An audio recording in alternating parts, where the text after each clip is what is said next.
Buenos días, queridos y amados hermanos. Qué bueno estar nuevamente frente a ustedes trayendo una enseñanza en este día. Qué bueno que contamos con la gracia de Dios que nos ha hecho ministro competente de un nuevo y mejor pacto. No un pacto de letras, sino el pacto del Espíritu.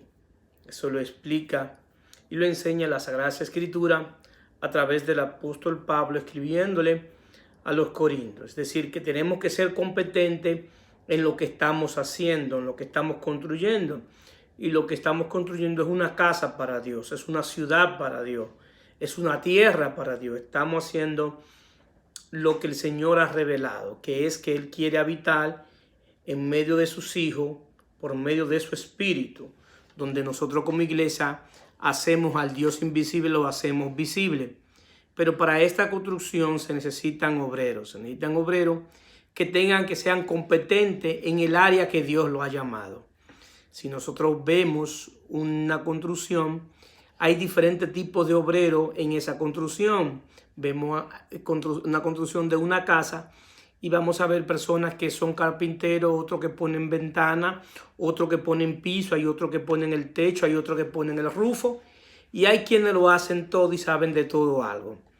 Entonces cada uno aporta a la medida de su conocimiento para construir esa casa. Así mismo es en el reino de Dios. En el reino de Dios el Señor nos hizo el ministro competente y tenemos cada uno una competencia en una área. El Señor dice que constituyó apóstoles, profetas, maestros, evangelistas y pastores. Cada uno tienen un don de la medida de Dios. Entonces cada uno edifica conforme al llamado que tiene. Entonces el que sea maestro, que edifique enseñando. El que sea evangelista, que edifique evangelizando. El que sea profeta, que edifique profetizando. El que sea apóstol, que edifique bajo su unción apostólica. Y el que sea pastor, que edifique pastoreando. Entonces todos tenemos que edificar. Somos un cuerpo y todo este cuerpo llena la plenitud de aquel que lo llena en todo. ¿Dónde ha estado, a mi entender, el gran problema de la iglesia? El gran problema de la iglesia es que los apóstoles y los profetas establecieron un fundamento y de ahí en adelante cada quien va a sobreedificar sobre ese fundamento. Vemos en el tiempo que ese fundamento se ha ido perdiendo en la iglesia.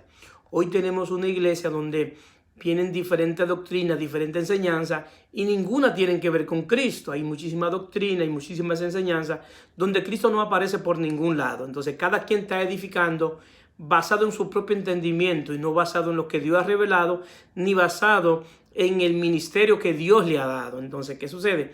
Nosotros podemos ver que Dios levanta a un evangelista con poder y gloria y muchos pastores comienzan a ser edificados por la enseñanza de ese evangelista.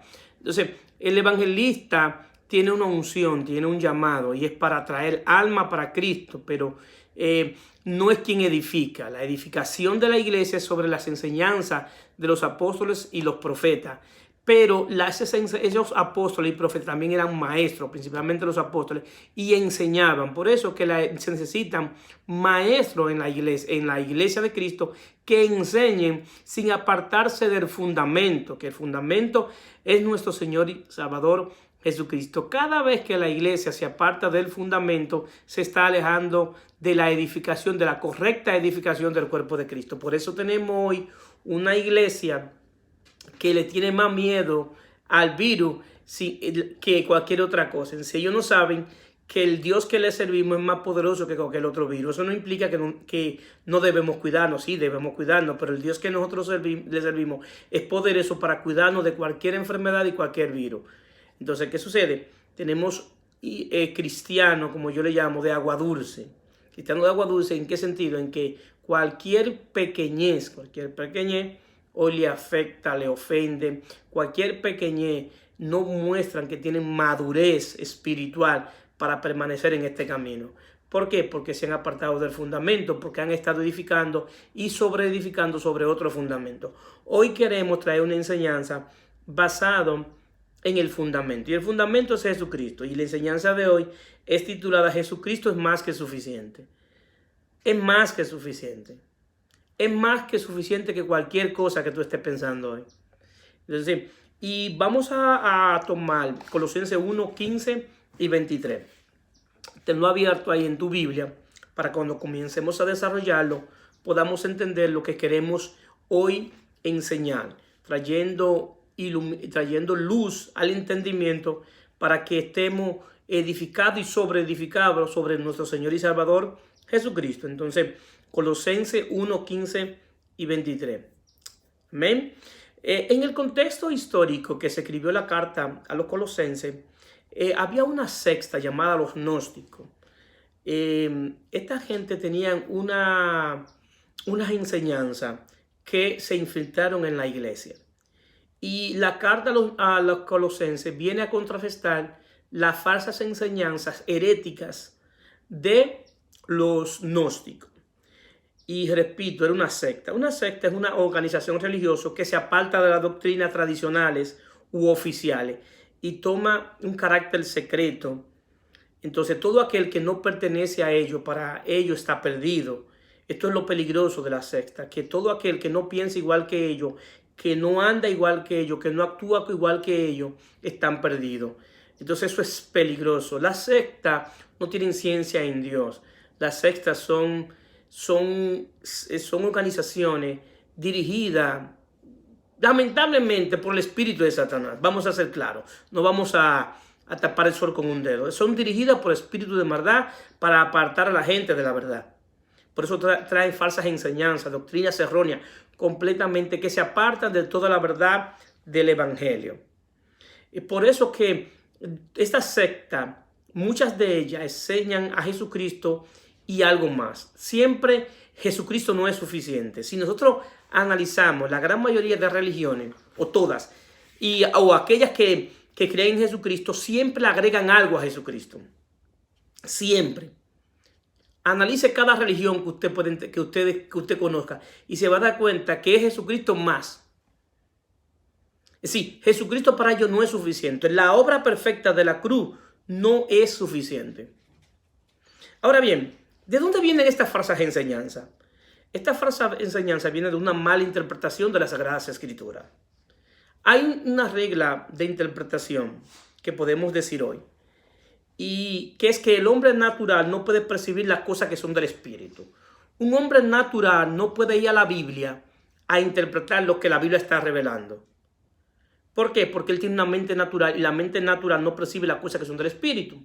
¿Por qué? Porque las cosas que son del Espíritu se deben de entender por discernimiento espiritual. Se deben discernir en términos espirituales. La Biblia es un libro espiritual.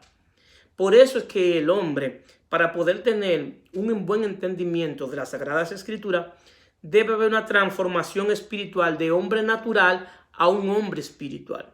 El hombre natural le puede poner la Biblia y lo más que le puede producir es sueño. ¿Por qué? Porque él no entiende lo que está leyendo. Por eso se necesitan personas que le enseñen, al igual como sucedió con Felipe y este hombre, el eunuco de Candace, que estaba leyendo las Escrituras, y cuando Felipe se le acercó, en el libro de los Hechos, lo relata esta historia, él le pregunta, ¿entiende lo que lee? Y él le dice, ¿cómo voy a entender si nadie me enseña? Entonces hay gente que tiene que ser humilde para que se dejen enseñar por aquello que Dios lo ha preparado para que enseñen. Hay ministros hoy que no se dejan enseñar de un maestro. ¿Por qué? Porque ya ellos saben tanto que no se dejan enseñar.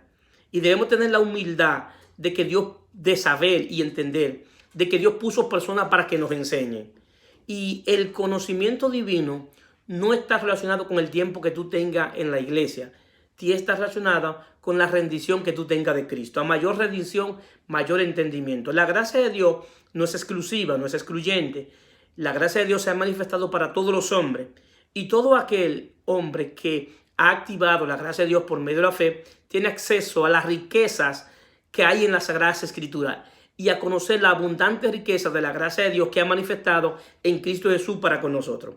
Lo que tenemos que hacer es humilde y reconocer de que debemos cada día más aprender para que podamos tener un buen entendimiento y para que la luz del Evangelio ilumine nuestro entendimiento y podamos ser transformados a la imagen de Cristo. ¿Por qué? Porque no estamos en el ministerio de la letra, sino en el ministerio del espíritu. La letra mata sin el espíritu. Si nosotros leemos las Sagradas Escrituras sin el entendimiento del espíritu, entonces eso te va a matar. Te va a matar en el sentido de que tú vas a enseñar cosas falsas y vas a creer cosas falsas. Entonces eso trae serios problemas. Y ese es el gran problema que hay en la mayoría de iglesias hoy, que no entendemos las Sagradas Escrituras. Por eso la gran mayoría de cristianos, más que estar en Cristo, están sumergidos en la religión. Lo voy a repetir. La gran mayoría de cristianos, más que estar en Cristo, están sumergidos en la religión. ¿Por qué? Porque no han entendido las Sagradas Escrituras. Entonces, ¿qué sucede? Por eso que la religión le ofrece a los creyentes, le ofrecen tres cosas. Y es lo mismo que los gnósticos le ofrecían. Le ofrecen plenitud, perfección y ser aceptado por Dios. Esto es lo que enseñaban los gnósticos. Esto es natural en la religión. Te enseñan cómo tú puedes tener plenitud, cómo puedes llegar a la perfección y cómo ser aceptado por Dios. Los gnósticos enseñaban que por medio del conocimiento se alcanzaba la plenitud y la perfección. Y por esta razón, por estar en plenitud y estar en perfección, era aceptado por Dios. Sí, para llegar ahí tenían que tener sabiduría. La sabiduría es la buena implementación del conocimiento. Entonces, ¿qué sucede? Yo entendía que el hombre llegaba a una estatura espiritual por medio del conocimiento. Y llegaba a esa plenitud y a esa perfección por medio del conocimiento del mundo espiritual. De ahí nace la filosofía, que es el amor al conocimiento. Por eso habían diferentes corrientes filosóficas y se infiltraron y se unieron a la iglesia. En sí, lo peligroso de los gnósticos era que tenían una mezcla del judaísmo. Los gnósticos tenían una mezcla del judaísmo, el asceticismo y el misticismo. Entonces, ¿qué sucede? Ellos guardaban la ley. Ellos guardaban lo que Dios le había dado a Moisés, porque eran judíos. Y eran fieles a la ley, guardaban el sábado, se hacían la circuncisión, celebraban la fiesta. Todo lo que tenía que hacer, todo lo que Dios le había dado a Moisés en el pacto levítico, ellos lo practicaban. Pero a esto que Dios le había dado en el pacto levítico, le agregaron lo que es el asceticismo y el misticismo. Ahora, el asceticismo es el proceso de purificación del alma a través de ritos, obra, con el propósito de que el alma sea perfeccionada y que haya iluminación. Entonces, ellos hacían diferentes tipos de ritos, diferentes tipos de obra. ¿Para qué? Para que el alma sea purificada. Y en esa purificación ellos alcanzaban la perfección a través también de la iluminación del entendimiento. Pero el misticismo es que ellos también enseñaban de la unión espiritual, de una unión divina. Y utilizaban la figura de los ángeles para alcanzar pureza y para obtener conocimiento del mundo espiritual, utilizando a los ángeles como mediador entre lo divino y el hombre. Entonces, ¿qué sucede? Ellos entendían que lo que mediaba al hombre con Dios eran los ángeles. Entonces, el pensamiento paulino tiene que venir a contrarrestar estas falsas enseñanzas. Estas falsas enseñanzas.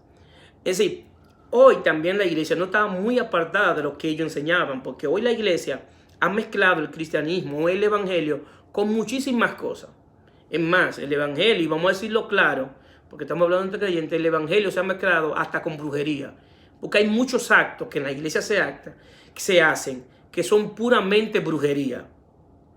Si son actos que no tienen ciencia en la Biblia, que son tomadas de un texto o de una historia sacada de contexto y lo traemos a la iglesia y eso comienza a terminar en brujería y hechicería.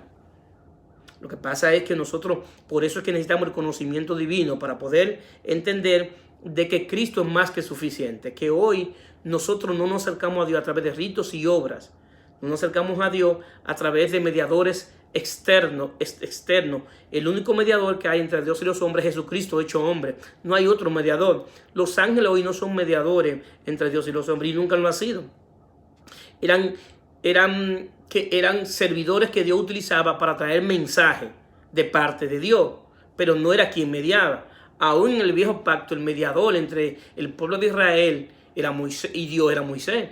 Sí, y ahora en el nuevo pacto, el mediador entre Dios y los hombres es Jesucristo hecho hombre. Entonces, ¿qué sucede? Y así hay muchísimas cosas. Hay muchísimas cosas, muchas falsas enseñanzas que se han entrado a la iglesia. ¿Por qué? Porque la gente no ha entendido que Cristo es más que suficiente. Lo voy a repetir varias veces para que se le grabe. La gente aprende cuando se le repite lo mismo. Ese es el aprendizaje por repetición. Entonces, el pensamiento que debe primar en todos los creyentes es que todo lo que tú necesitas para servirle a Dios, ya Dios lo depositó en tu espíritu. Lo voy a repetir. Todo lo que tú necesitas para servirle a Dios, ya Dios lo depositó en su espíritu si tú has nacido de nuevo. No hay nada que tú puedas hacer externamente de eso para servirle a Dios. Para servirle a Dios, ya Dios depositó su espíritu y Él en ti pone el querer como el hacer por su buena voluntad. Es decir, todo lo que la religión te está ofreciendo, ya tú lo tienes en Cristo. Por eso yo soy contrario a que vemos, y son falsos profetas, porque cuando alguien te dice Dios te va a bendecir, es un falso profeta. ¿Por qué? Porque no es un profeta conforme al nuevo pacto. Porque el nuevo pacto dice que hemos sido bendecidos con todas bendiciones espirituales en lugares celestiales en Cristo. Es decir, que hoy tú no caminas buscando una bendición, tú caminas como un bendecido. Tú caminas hoy como el más bendecido. Y no tiene que ver con cosas materiales, tiene que ver con cosas espirituales. Tú podrás tener escasez de algo físico, de algo material, pero tú nunca vas a tener escasez de Cristo. ¿Por qué? Porque Cristo es aquel que lo llena todo y en todo. Entonces, ¿qué sucede? Hoy yo no te puedo decir a ti, Dios te va a bendecir. Camina como un bendecido, tú eres bendecido. Entonces, el reino de Dios te va a añadir lo que tú necesitas en el tiempo de Dios. Eso es lo que va a hacer el reino. Entonces, por eso, los profetas de hoy son unos profetas que son contrarios al nuevo pacto. La gran mayoría, no todos, son profetas contrarios al nuevo pacto. Son profetas de sombra, tipo y figura. Y no son profetas, la gran mayoría, de la realidad en Cristo, de lo que ya tú eres en Cristo. Entonces, por eso tenemos que traer luz, a luz al entendimiento, para que la gente entienda, para que no se dejen engañar, para que no sigan engañados dentro de las mismas iglesias. Y la idea no es atacar a los demás ministros, la idea mía es traer luz al entendimiento. ¿Para qué? Para que tengamos un verdadero evangelio, para que tengamos un verdadero fundamento. ¿Para qué? Para que la iglesia cada día sea más fuerte, esté más fortalecida, ¿verdad? Y no seamos cristianos engañados. Ahora bien, en el texto que hemos elegido porque Pablo hizo algo para contrarrestar esta falsa enseñanza. Y es presentar a Cristo en 3 dimensiones. Pablo en este capítulo 1 de Colosenses presenta a Cristo en 3 dimensiones. Lo presenta desde lo eterno, desde la encarnación y desde la resurrección. Nosotros no solamente podemos ver a Cristo en la encarnación, el Dios que se hizo hombre. Tenemos que verlo desde antes de la encarnación, porque Él es Dios y porque Él es eterno. Y tenemos que verlo después de la resurrección, cuando fue crucificado, fue sepultado y fue resucitado. Entonces Pablo lo presenta en 3 dimensiones y presenta a Cristo como la máxima revelación de Dios. Y lo dice así, Colosenses capítulo 1, del 15 en adelante. Él es la imagen de Dios invisible, el primogénito de toda la creación, porque en Él fueron creadas todas las cosas, las que hay en los cielos y las que hay en la tierra, visibles e invisibles, sean tronos, sean dominios, sean principados, sean potestades. Todo fue creado por medio de Él y para Él. Y Él es antes que todas las cosas, y todas las cosas en Él subsisten. Y Él es la cabeza de todo el cuerpo, que es la iglesia. Él que es el principio, el primogénito de entre los muertos, para que en todo tenga la preeminencia. Por cuanto agradó al Padre que en Él habitase toda la plenitud de Dios está en Cristo. Entonces, Pablo lo presenta como la imagen visible del Dios invisible. Pablo está presentando que en la encarnación el Dios invisible se hizo visible. Es decir, que todo aquel que quería saber cómo era Dios tenía que ver cómo era Jesucristo. Y así mismo es. ¿Tú quieres ver cómo es Dios? ¿Quieres conocer la justicia de Dios? Tienes que ver a Jesucristo.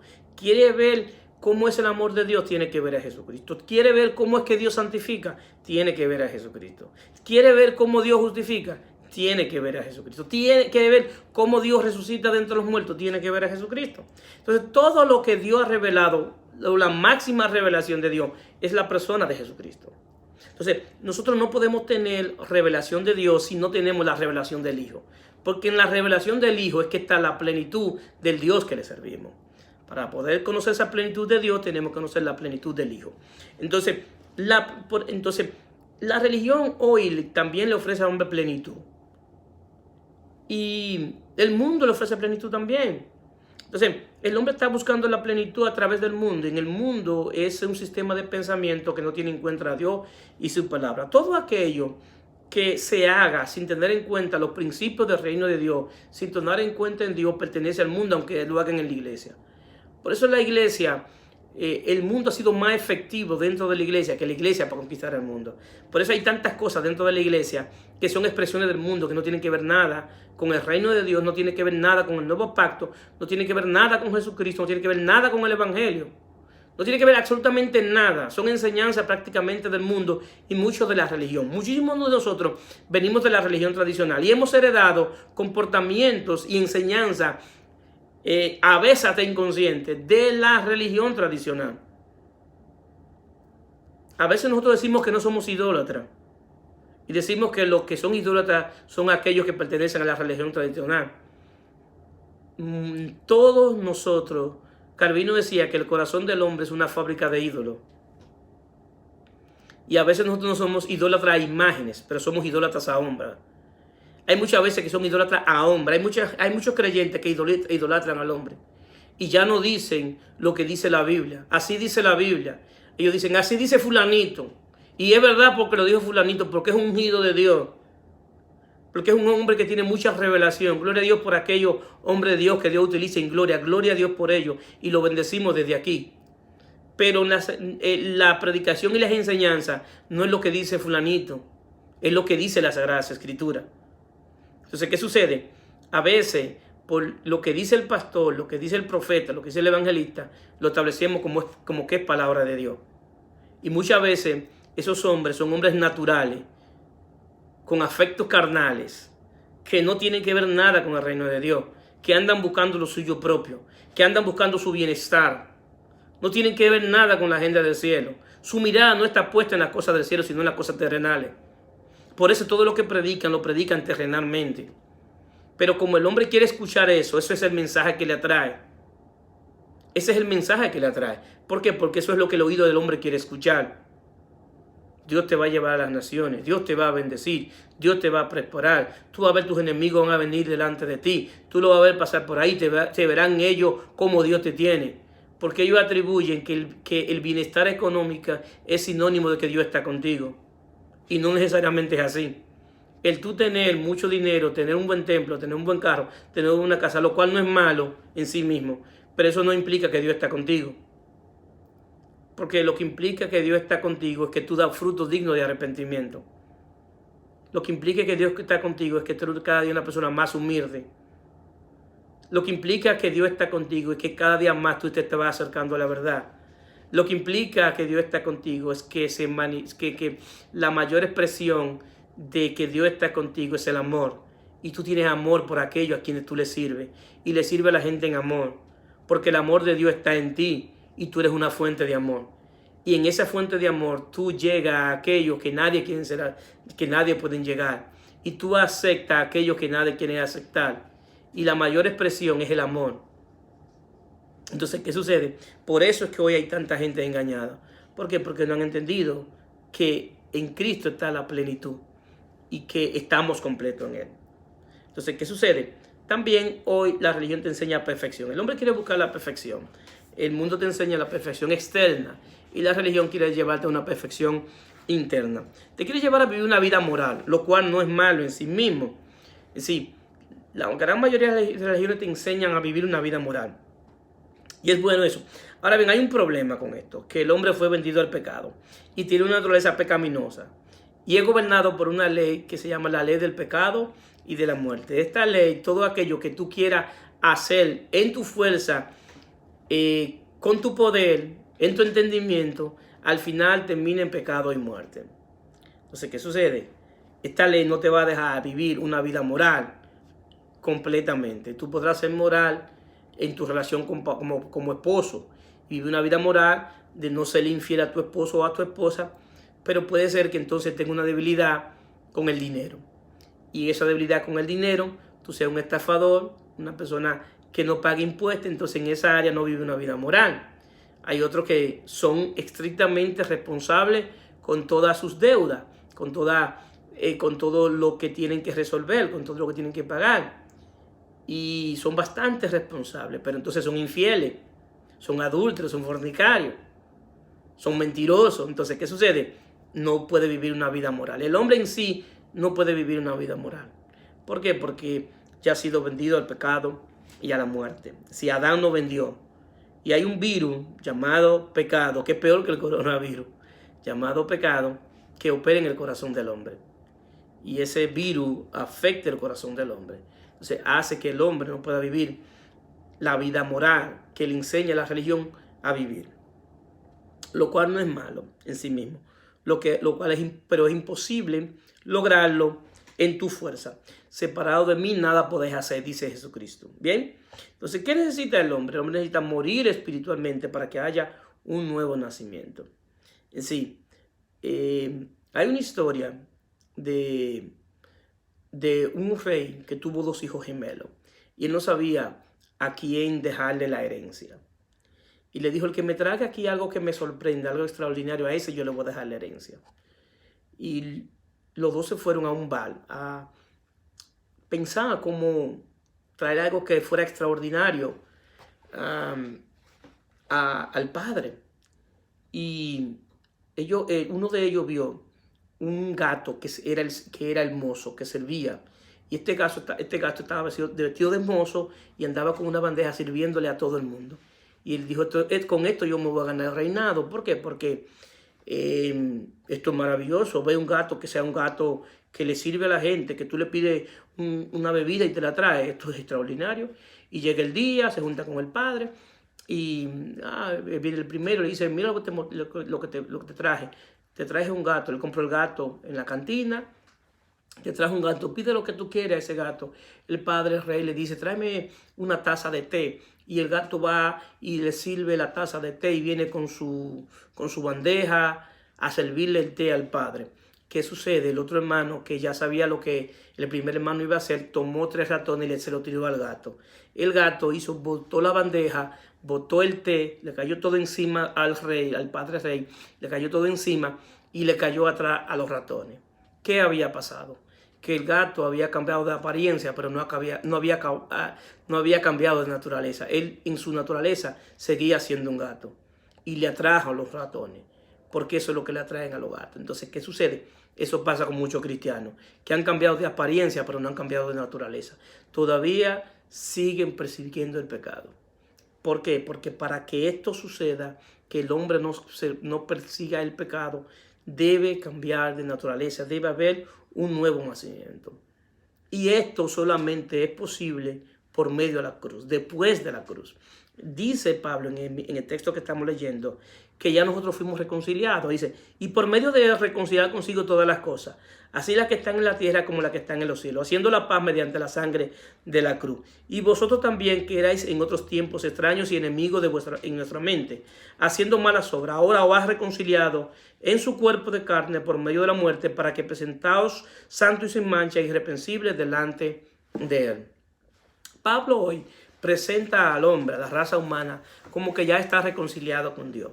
Es decir, en la cruz Dios reconcilió todo lo que se había perdido. Todo lo que se había perdido, Dios lo reconcilió en 4 etapas. Y en 4 etapas de que el hombre que se desconectó con Dios. Pero no vamos a tratar eso. Entonces, Dios ya está reconciliado. En sí, no es que Dios lo va a hacer, es que ya está reconciliado. Ahora bien, ¿cómo se llega a pasar desde lo posicional a lo experimental? Experimentar lo que ya sucedió en el mundo espiritual. ¿Por qué? Porque en la reconciliación debe pasarse de lo que es posicional a lo que es experimental. Ya la cruz es una realidad. Ya no es que Dios va a reconciliar al hombre con él, es que ya está reconciliado. Ahora bien, eso está disponible para todos los hombres, porque la gracia de Dios se ha manifestado para todos los hombres. ¿Para qué? Para que los hombres alcancen la salvación que es en Cristo Jesús. Si ya está disponible, no es que va a pasar, no, ya pasó. Lo que pasa es que la gracia de Dios se activa desde el mundo físico mediante la fe. Es decir, que el hombre lo que necesita es la fe para activar la gracia de Dios para que sea reconciliado.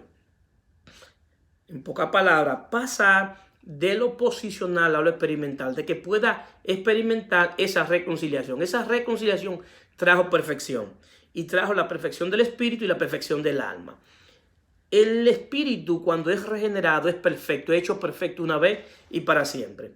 Eso es en la regeneración de espíritu.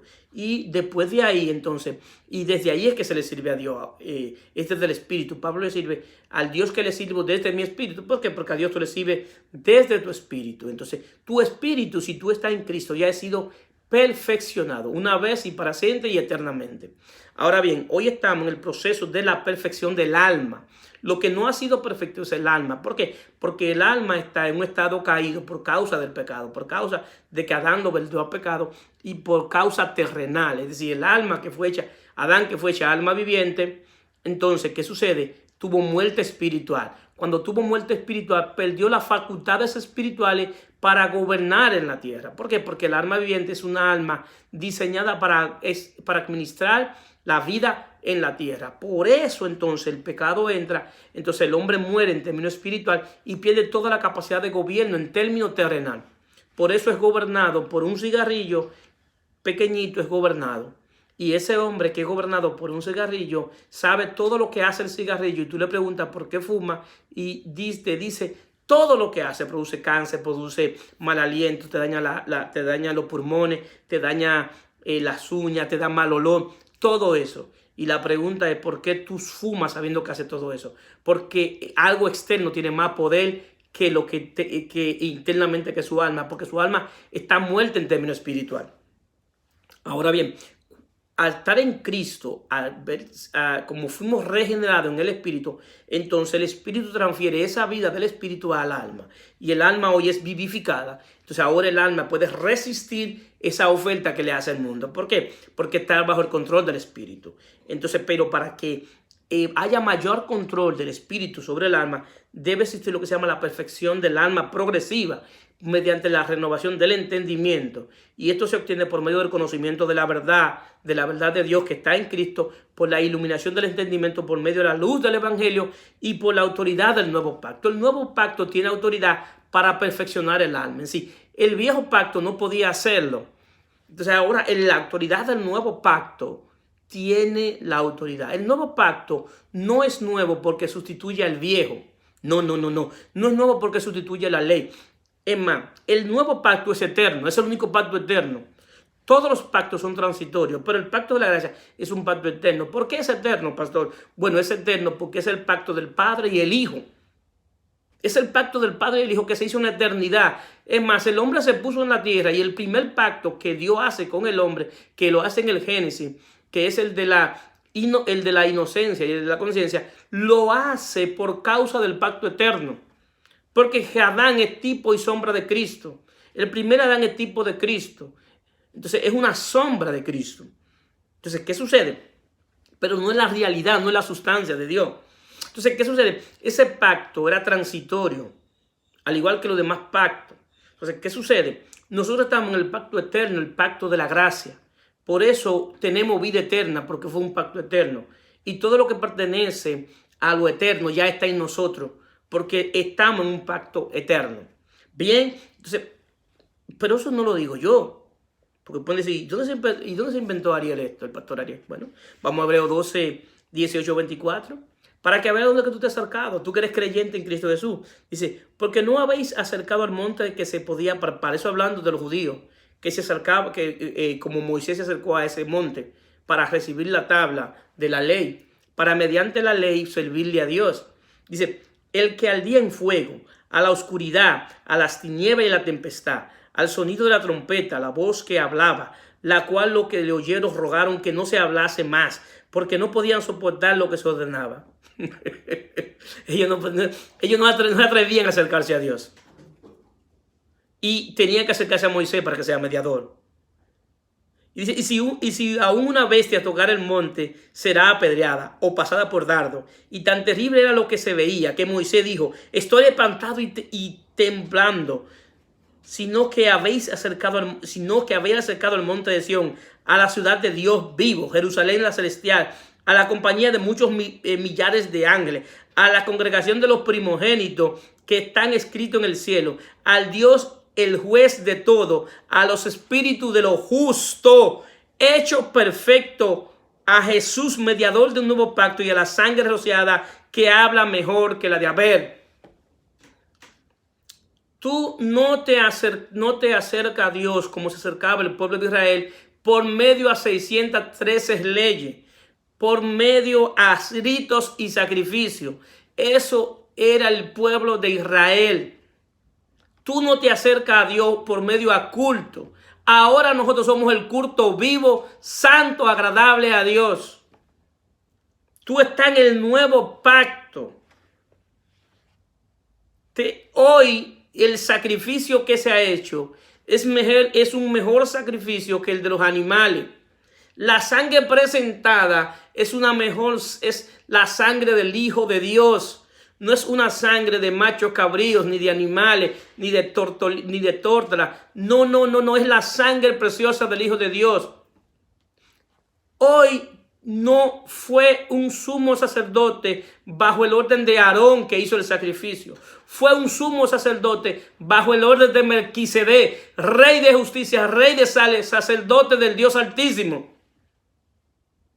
Es una figura eterna. Es una teofanía, cristofanía de Jesucristo. Ese fue el mediador. Y si hay cambio de sacerdote, hay cambio de ley. Por eso hoy tú no te acercas a Dios, ni eres perfeccionado en el alma por medio de cumplir leyes externas, ni por medio de la letra, sino por medio del Espíritu vivificante, por medio del Espíritu de vida. Porque hoy ya no estamos bajo el ministerio de la condenación, sino bajo el ministerio de la justificación de vida. La cosa cambió.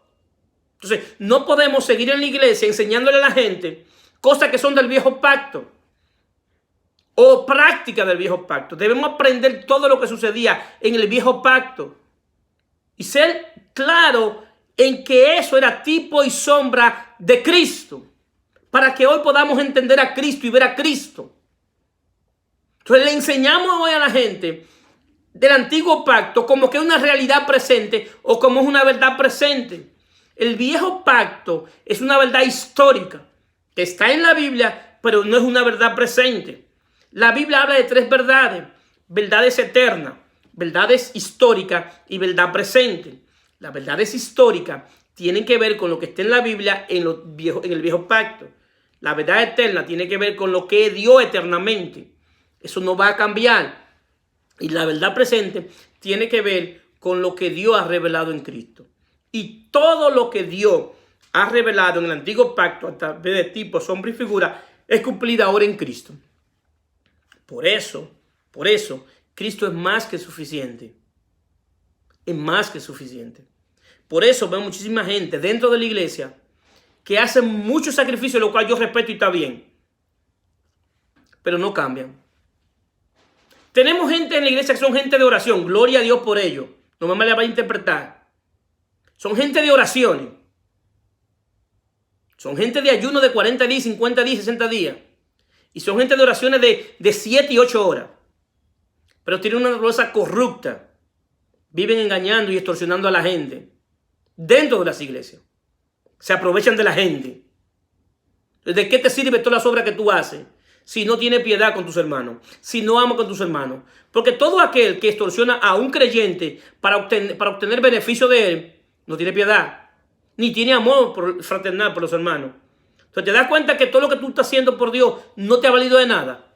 Porque tu naturaleza sigue siendo una naturaleza corrupta y engañosa. No te sirvió de nada. ¿Por qué? Porque no has entendido que ya en Cristo tú estás completo. Que la plenitud, que estamos plenos en Él. Que Él es más que suficiente. La sangre de Él habla mejor que la de Abel. Y fue una sangre que Dios aceptó que aceptó el sacrificio. Pero la sangre de Cristo habla mejor que la sangre de Abel. Entonces, para esto, para vivir y entender de que Cristo es más que suficiente, hay un solo requisito. Y dice Pablo en el 23, si en verdad permanecer fundado y firme en la fe, y sin movernos de la esperanza del evangelio que habéis oído. Oye bien, del evangelio que habéis oído, el cual se predica en toda la creación que está debajo de los cielos, del cual yo, Pablo, fui hecho ministro. La pregunta sería, ¿cuál evangelio? ¿Y cuál fe? ¿Y cuál fundamento? Sí, ¿cuál es la fe que yo debo tener? ¿La fe de Abraham? No, yo no puedo tener la fe de Abraham, porque la fe de Abraham fue basada en una promesa, aunque él es padre de la fe. Y la mentalidad de Abraham siempre fue de promesa. La fe de los judíos, de los hebreos, de hacer un sacrificio para que Dios, de un sí, entonces si hago esto, Dios entonces hace esto. Si yo hago esto, Dios me da esto. Entonces, no, yo no puedo tener eso. Porque es una fe que estaba condicionada a algo que ellos hicieran por Dios. Y Dios cumplía con algo que ellos le había prometido. La fe que nosotros debemos tener, la fe de Cristo. La fe de Cristo es que tenía fe que el Padre lo iba a resucitar entre los muertos. Y la fe que hoy debemos tener, el fundamento de nuestra fe, no es basado en algo que va a suceder, sino en algo que ya sucedió. De que en el consumado es ya Dios reconcilió al hombre con Cristo. Ya Dios reconcilió al hombre, ya Dios está reconciliado contigo y conmigo. Y ahora yo camino como un reconciliado. Si el fundamento de nuestra fe es Cristo, es la fe en Jesucristo, es en la vida que hemos recibido en Cristo. Que todo lo que hemos recibido, lo hemos recibido porque estamos en Él. Estamos completos en Él, tenemos plenitud en Él. Estamos bendecidos con todas las bendiciones espirituales en lugares celestiales en Cristo. Fuimos sentados juntamente con Él en lugares celestiales juntamente con Cristo para mostrar en los siglos venideros la abundante riqueza de su gracia. Tenemos vida eterna. Somos santos que estamos siendo santificados. Somos más que vencedores porque estamos en Él. Sí. Todo lo que somos porque estamos en Cristo. Hechos 17:28. Porque en Él vivimos y en Él nos movemos y somos. Todo lo que somos para Dios, todo lo que Cristo era para Dios es lo que somos para Dios hoy. Porque estamos en Él. El nuevo hombre creado en Cristo Jesús no anda caminando buscando ser bendecido, anda buscando a quien bendecir porque Él es bendecido. No anda buscando a quién darle, a quién quitarle, anda a buscar a quién darle. Anda buscando a quién bendecir, el nuevo hombre. No anda buscando vivir de los demás y quitarle a los demás lo poquito que Dios le ha dado. Anda buscando en la congregación quien tiene necesidad para él darle de lo que Dios le ha dado. Esa es la mentalidad del nuevo hombre. El nuevo hombre no anda como un mendigo. Anda como un bendecido. Y escúcheme que la repita varias veces para que se nos grabe. Tiene todo, está completo en Él. Le pueden hacer falta cosas materiales. Pero el Señor, el que nosotros servimos, el dueño del oro y la plata. Y Él va a suplir conforme a sus riquezas en gloria, basado en su propósito y no basado en nuestra necesidad. ¿Por qué? Porque el nuevo hombre camina por propósito, no por necesidad. Se mueve por propósito, no por necesidad. No ora por necesidad, ora por propósito. Que todo lo que se cumpla sea para el propósito de Dios, sea para la gloria de Dios, sea por el bien del evangelio, sea para extender el reino. El nuevo hombre pone la mirada en las cosas de arriba. Por eso Pablo dice en Colosenses 3, si habéis resucitado con Él, poner la mirada en las cosas de arriba donde está Cristo sentado. Al nuevo hombre lo gobierna una sola ley. No lo gobierna 613 leyes escritas externamente. Al nuevo hombre lo gobierna la ley del Espíritu de vida en Cristo. Romanos capítulo 8:1. Por eso, porque esa ley viene a libertarnos de la ley del pecado y de la muerte. Esa ley es la que gobierna la nueva vida en Cristo. La nueva vida en Cristo tiene ese gobierno de esa ley. Y esa ley hace que todo obra para bien conforme a tu llamado. pero obra para bien cuando tú dejas que la ley del Espíritu de vida en Cristo te gobierne. Y en esa ley, que es la ley del Espíritu de vida, que opera en el Espíritu y es transferida al alma, entonces todo lo que tú haces, lo haces para la gloria de Dios. Y todo lo que tú haces, no lo haces para alcanzar el favor de Dios. Lo haces con el poder lo haces por haber alcanzado el poder de Dios y por la fuerza del Espíritu que está en ti. Tú no haces nada para mover a Dios. Tú no oras para mover a Dios. Tú oras para que Dios cambie tu voluntad. Porque muchos oran para cambiar la voluntad de Dios. Y la voluntad de Dios es buena, perfecta y agradable. Nosotros oramos para que Dios cambie nuestra voluntad. Para que mi voluntad se conecte con la voluntad de Él. Entonces, ¿qué sucede? Las falsas enseñanzas que hoy tenemos en la iglesia han llevado a que la mayoría de cristianos sean cristianos inmaduros, sean niños espirituales. Personas que van todos los domingos a buscar que les den una palabra para estar firme la semana entera. Y van a la iglesia como una bomba de gasolina, como si fuera una bomba de gasolina.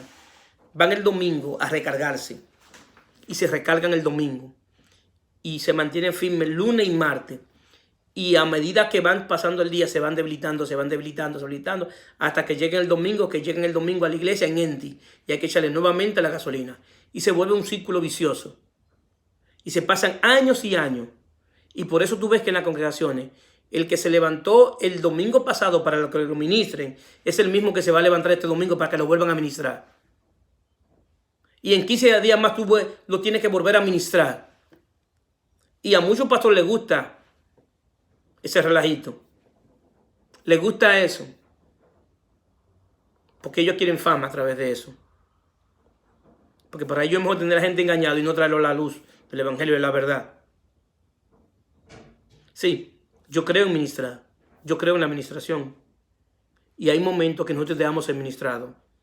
Hay momentos como ministro. Yo necesito que algún ministro me ministre. Claro que sí. Pero yo no puedo pasarme la vida entera a que tengan que estarme ministrando, poniéndome la mano.